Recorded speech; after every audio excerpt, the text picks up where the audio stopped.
Je suis arrivé pour Noël, mais maman a dit « Désolé, je pense que vous vous trompez de maison ». Choqué, je suis parti.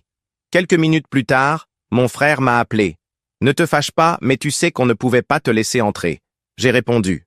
Compris. Il a oublié de raccrocher. Il pense encore qu'aider avec le loyer signifie qu'il est automatiquement inclus. J'ai annulé le loyer, bloqué les cartes, et le matin, il y avait 61 appels manqués. Je tremblais devant la porte. Mon souffle se condensait dans l'air glacé, les doigts engourdis même dans mes gants. J'ai frappé une fois, puis sonné.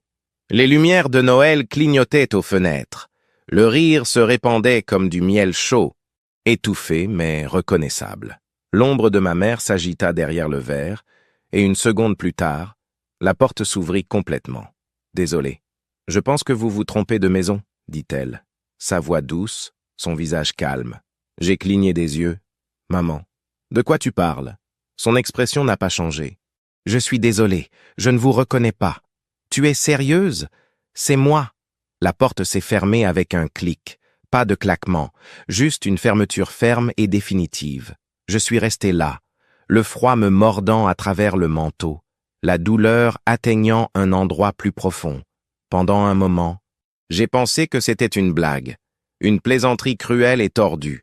Mais alors j'ai entendu, le rire étouffé, le tintement des verres, la chaleur de la joie familiale saignant à travers les murs. J'ai reculé en titubant. Je me suis retourné pour partir, mais mon téléphone a vibré dans ma poche. Le nom de mon frère a brillé sur l'écran. J'ai répondu, ma voix tendue. « Ne te fâche pas », a-t-il commencé, son ton entre pitié et irritation. « Mais tu sais qu'on ne pouvait pas te laisser entrer. »« Quoi ?»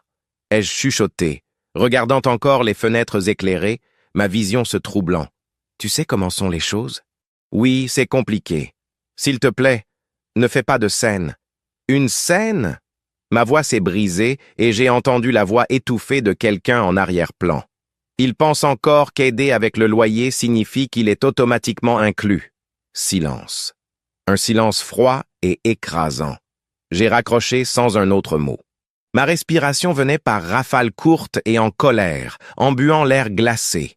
Je suis resté debout à côté de ma voiture, regardant la maison. La maison que j'avais aidé à sauver l'année dernière quand papa était en retard avec l'hypothèque. La maison où j'avais couvert les factures de base, les courses, même les cadeaux de Noël quand le budget de maman était serré. Et ils m'ont exclu. Ils ne m'ont pas seulement exclu, ils ont agi comme si je n'existais pas. Mes mains étaient fermes pendant que je déverrouillais mon téléphone. J'ai touché l'application bancaire, le pouce planant juste une seconde avant de commencer. D'abord, le virement automatique pour leur loyer. Annulé. Puis le compte joint où j'envoyais de l'argent pour les urgences. Disparu. La carte secondaire que j'avais donnée à mon frère pour l'aider avec l'essence, bloquée. Chaque clic s'est senti comme une porte qui claque. Je n'ai ressenti aucune culpabilité. Juste une sensation froide et claire de finalité. Quand je me suis éloigné en conduisant, mon téléphone vibrait comme un battement de cœur, l'écran s'illuminant avec appel après appel. Maman, papa, mon frère, même ma tante, pensant probablement que j'exagérais. Mais je n'ai pas répondu. Je n'ai même pas regardé. Le matin, j'avais 61 appels manqués et je n'ai rien ressenti. Je n'ai pas toujours été l'étranger. Pendant la plupart de ma vie, j'ai été l'enfant qui arrangeait les choses, celui qui intervenait quand il y avait une crise. Quand le travail de papa a été restructuré il y a 3 ans, c'est mon salaire qui a empêché la maison d'être saisie. Quand la chirurgie dentaire d'urgence de maman est survenue, c'est ma voiture qu'ils ont utilisée. Mon frère Adam, fraîchement sorti de l'université, était toujours en train de trouver sa voie. Mais je ne me suis jamais plaint, parce que c'est ce que faisait la famille, non? Tu aidais. Et j'étais bon pour aider. J'ai obtenu un emploi stable directement après l'université. J'ai gravi l'échelle rapidement. Alors qu'ils appelaient ça de la chance, j'appelais ça sauter les soirées fêtes, manger des nouilles instantanées et vivre dans un appartement minuscule pendant des années. Mais rien de tout cela n'importait, parce que chaque fois qu'ils avaient besoin de quelque chose, c'est moi qu'ils appelaient. « Jacob, chéri, nous sommes un peu en retard avec la facture d'électricité. Peux-tu aider? Adam traverse une période difficile. Pourrais-tu prêter pour l'essence? Chéri, ton père a été si stressé. Pourrais-tu aider avec l'hypothèque? Juste pour un peu? Un peu? Les mois sont devenus des années. Je suis devenu le filet de sécurité silencieux, invisible jusqu'à ce qu'ils aient besoin de moi. Je me souviens encore de la première fois que j'ai trouvé ça étrange.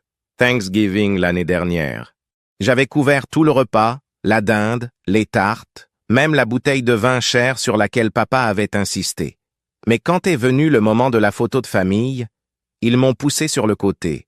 Ils m'ont dit de prendre la photo. « Allez, Jake !» dit maman, me faisant signe de reculer. « On voulait juste la famille. » J'ai ri. Un petit coup de poignard, un malentendu, c'est tout. Mais les petites choses ont commencé à s'accumuler. Adam a reçu un SUV complètement neuf pour son anniversaire, un cadeau de nos parents. Quand j'ai demandé pourquoi je n'ai jamais reçu quelque chose de proche de ça, maman a ri. « Oh, Jake, tu n'as jamais eu besoin de rien. Tu es si indépendant. » Indépendant. Le mot poli pour gênant. J'avais essayé de me dire que ça n'avait pas d'importance. J'étais le frère aîné, le fiable. Mais alors sont venus les chuchotements, les petites blagues qui se tordaient comme un couteau. Il pense que payer quelques factures fait de lui un membre de la famille. Il jette toujours de l'argent, mais qu'est-ce qu'il a d'autre? Mais le pire était maman, toujours là avec un sourire, une cruauté silencieuse et calculée. Tu sais, Adam a un avenir si brillant. J'aimerais que tu puisses être un peu plus solidaire avec lui. Solidaire? J'ai payé ses prêts étudiants. J'ai couvert son loyer quand il a quitté son travail pour se trouver. J'ai même co-signé sa carte de crédit parce qu'il avait besoin de construire son crédit. Et quand j'ai essayé de me retirer, quand j'ai mentionné à quel point mes propres finances devenaient serrées, la voix de maman baissait, douce et déçue. La famille, c'est le sacrifice, Jacob. Nous avons toujours été là pour toi. Là, pour moi? J'ai pensé à mon 27e anniversaire, celui que tous ont oublié. J'ai pensé à la facture d'hôpital que j'ai payée quand papa a glissé sur le porche glacé. Comment ils ne m'ont même pas dit qu'il allait mieux jusqu'à 2 semaines plus tard. J'ai pensé à la fois où j'ai dû annuler un voyage avec des amis parce qu'Adam m'a appelé en pleurs pour dire qu'il avait encore besoin d'aide avec le loyer. Mais cette nuit de Noël, debout dans le froid, regardant la porte qu'ils m'avaient fermée au visage, quelque chose a changé. Je n'étais pas leur fils. J'étais leur sponsor. Je me suis souvenu comment l'été dernier j'ai payé les réparations du toit parce que la maison tombait pratiquement en morceaux. Je me suis souvenu comment j'avais glissé un chèque de 500 € dans le sac de maman juste pour aider. Et je me suis souvenu du visage d'Adam à sa fête d'anniversaire, celle que j'ai payée, rayonnant, pendant que maman le serrait dans ses bras et disait « Nous sommes si fiers de toi. » Fiers de quoi? De sa capacité à vivre? Et de moi? Il pense encore qu'aider avec le loyer signifie qu'il est automatiquement inclus. Je me suis assis dans mon petit appartement, les lumières clignotantes de mon arbre de Noël à peine décoré, se moquant de moi. Mon téléphone a continué à vibrer avec leur message. « Maman, Jacob, s'il te plaît, réponds. C'est Noël. Adam, frère, arrête d'être dramatique. Parlons. Papa, tu sais que ta mère est contrariée. Appelle-la. » Mais les mots ne changeaient jamais. Pas d'excuses, pas de reconnaissance, juste des ordres. Comme toujours. Je me suis allongé en regardant le plafond. Combien d'années? Combien de fois avais-je été la bouée de sauvetage invisible? Le sponsor silencieux de leur famille parfaite? Le lendemain matin, j'ai appelé la banque.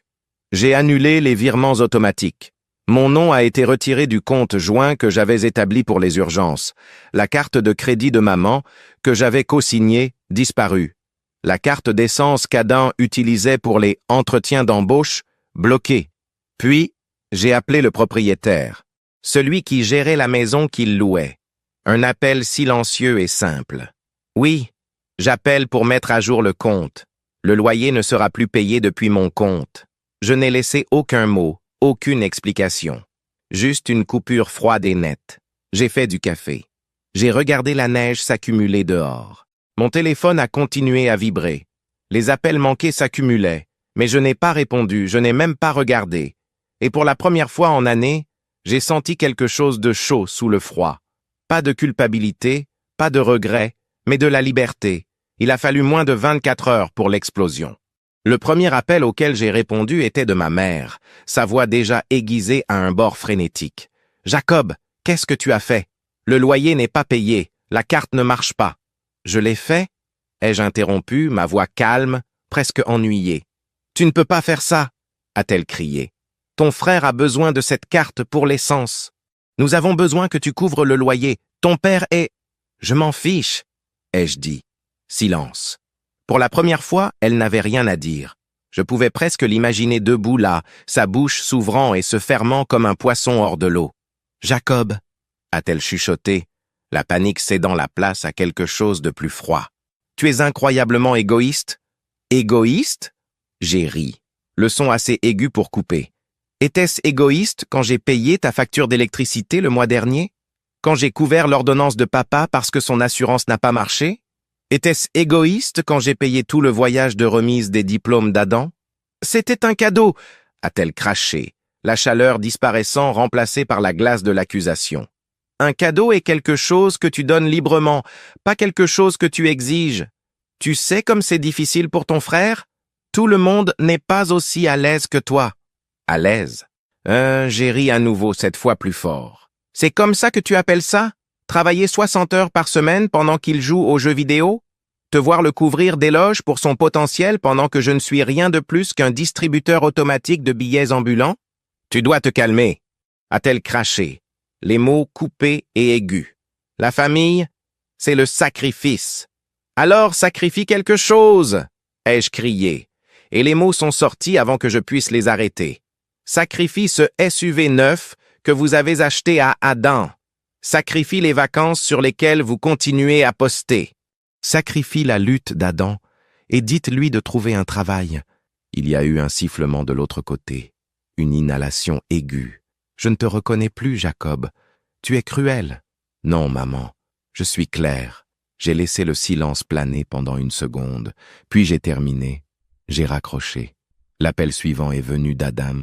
Sa voix plus silencieuse, mais tout aussi venimeuse. « Frère, quel est ton problème? Maman pleure.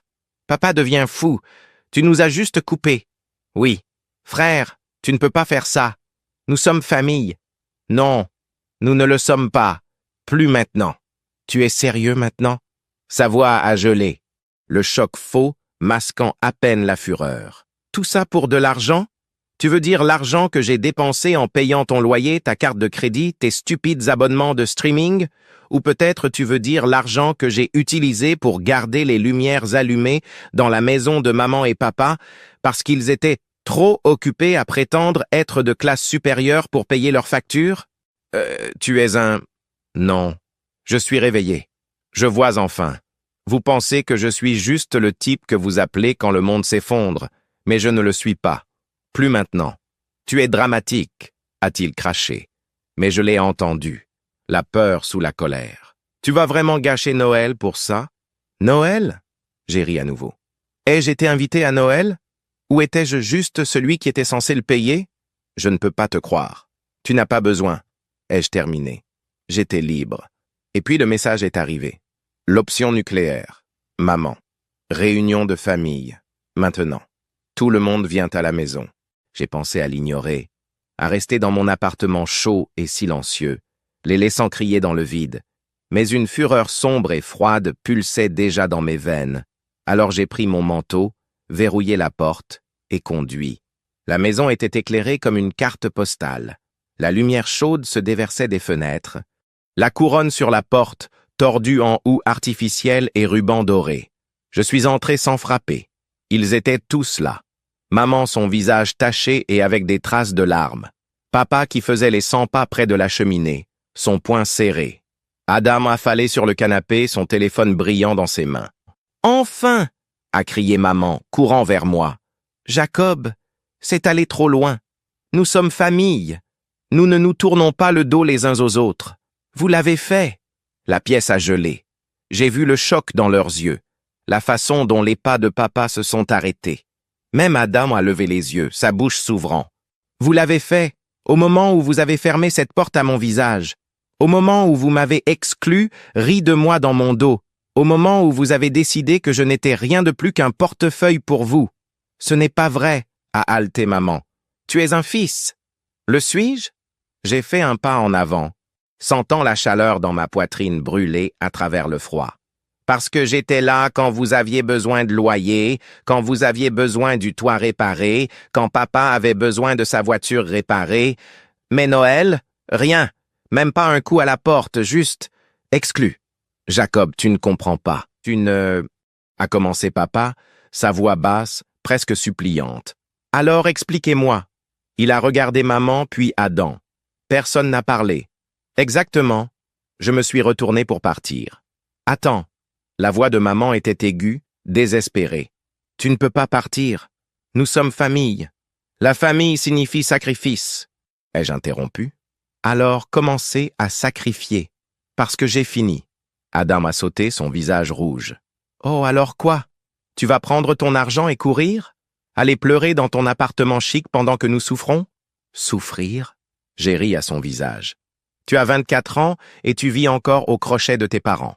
Tu ne souffres pas. Tu vis aux dépens des autres. Assez. La voix de papa a rugi. Jacob, nous pouvons arranger ça. Reviens juste. Aide. Comme tu le fais toujours. Non. Le visage de maman s'est tordu, sa voix se brisant. Jacob, s'il te plaît. Nous sommes ta famille. Nous t'aimons. Je les ai regardés, le silence stupéfait de papa. Le froncement de sourcils tordu d'Adam. Je n'ai rien ressenti. Rien d'autre qu'une certitude froide et claire. Amour, ai-je chuchoté. Vous aimez mon argent. Mais moi, j'étais juste pratique. Et puis je me suis retourné, suis sorti par la porte et les ai laissés debout dans la lueur de leur maison parfaite et chaude. Le froid mordait mon visage, mais ça ressemblait à la liberté. Mon téléphone a vibré et je l'ai laissé sonner. Je l'ai laissé sonner jusqu'à ce que l'écran s'assombrisse et que la route s'étende devant moi, claire et silencieuse. Mon téléphone était une tempête.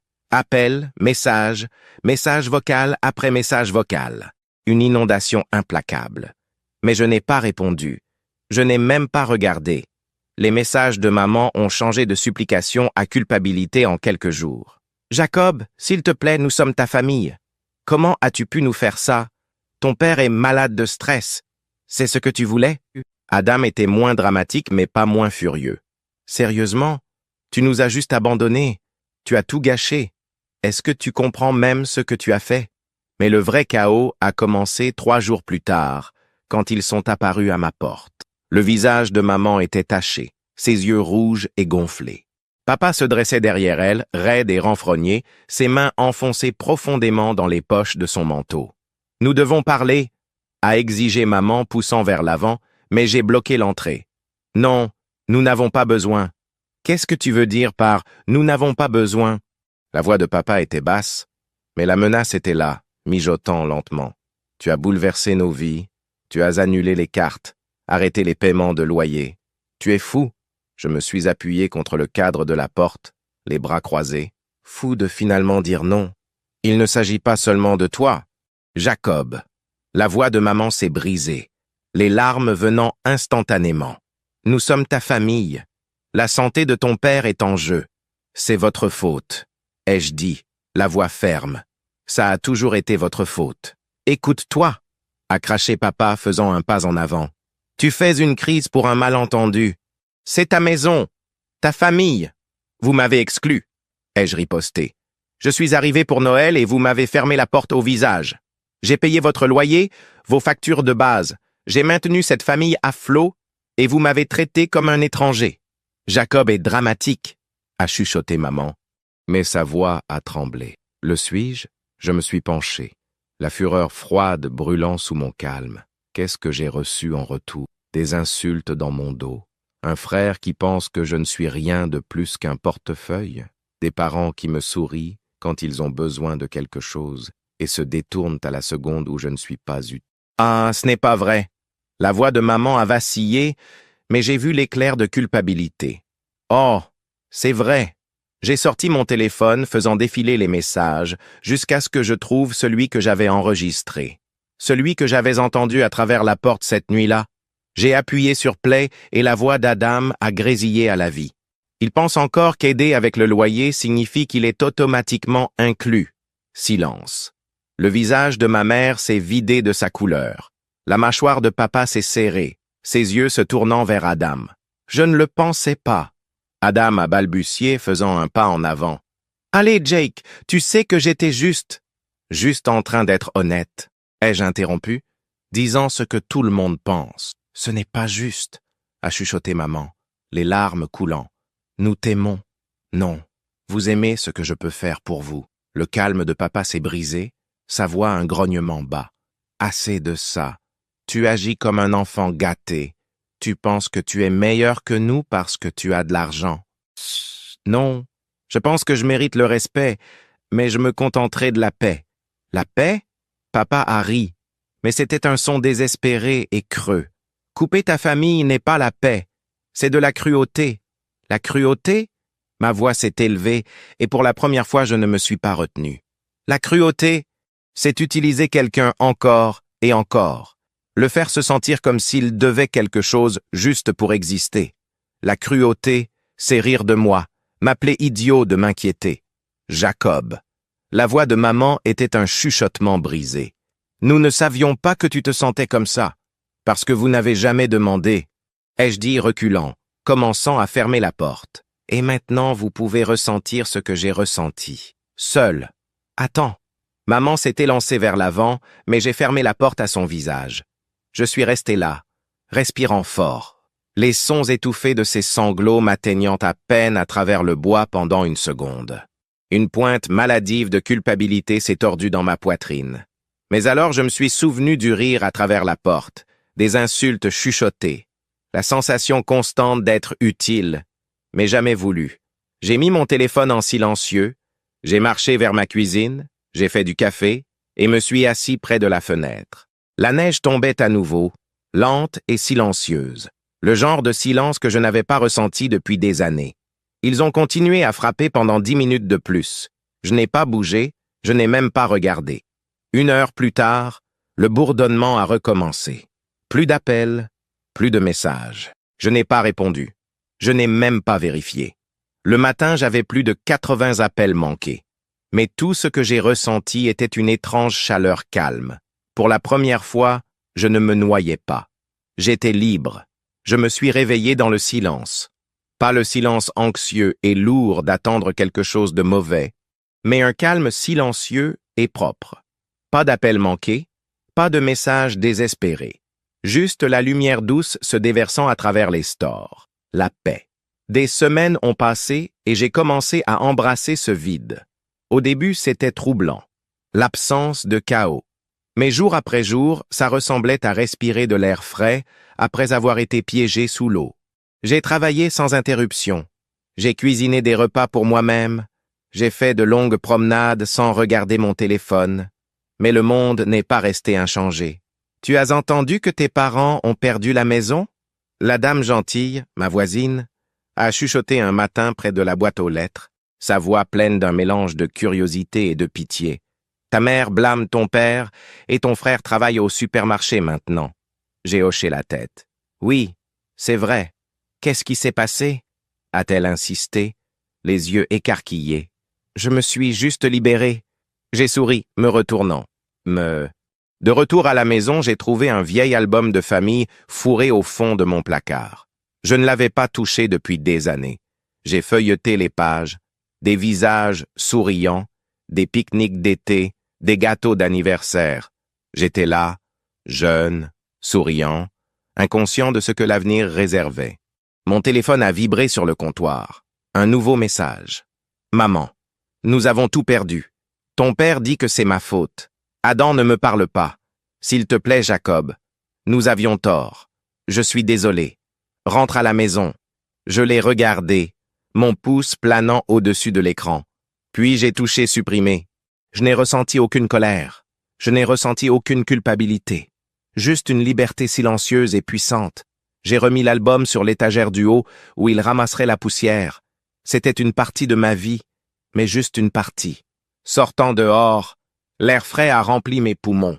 Le ciel s'étendait ouvert, brillant et infini.